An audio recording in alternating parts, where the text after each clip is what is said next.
In the heart of a forgotten European village, nestled among rolling hills and dense woods, there stood a grand, decaying mansion known as Blackthorn Manor. Its centerpiece was a single chilling artifact, a massive oil painting hanging in the main hall, titled The Portrait of Evil. Legend had it that the artist, a mysterious figure named Elias Varn, had painted the piece over a century ago.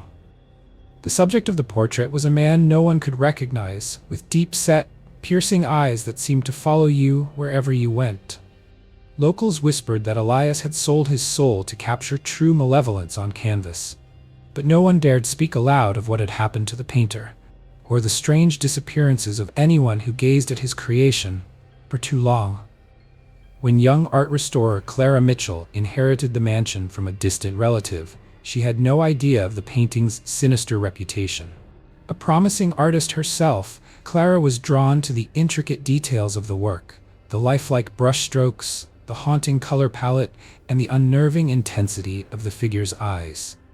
Despite warnings from the locals, she began to clean and restore the painting, determined to uncover its secrets. The deeper she worked, the stranger her days became. At first it was subtle, faint whispers echoing through the empty halls, and the sensation of being watched. But soon, Clara began to dream of the man in the portrait. In her dreams, he wasn't just a painting, he was alive, beckoning her into a dark, shadowy void. One evening, as a storm raged outside, Clara discovered something beneath the layers of paint. Hidden in the shadows of the portrait's background was a faint, crimson symbol, a sigil that pulsed faintly under the dim light. As she brushed away more paint, the whispers grew louder, turning into guttural voices that seemed to crawl into her mind. That night, Clara awoke to find the painting different. The man in the portrait was no longer seated. He was standing, his hand reaching out of the canvas, fingers curling as if to beckon her closer.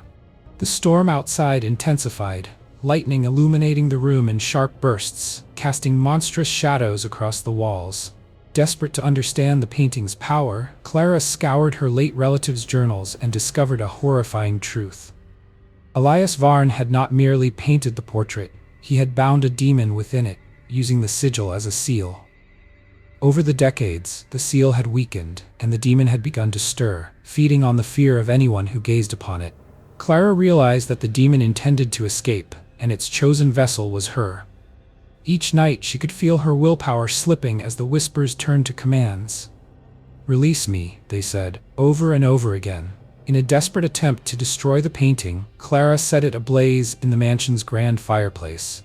But as the flames consumed the canvas, the room was engulfed in darkness, and the demon stepped out of the painting, fully formed.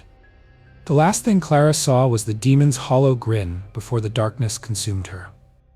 The next morning, the villagers found Blackthorn Manor abandoned, the painting intact, and the figure's eyes now gleaming with a new, terrifying light.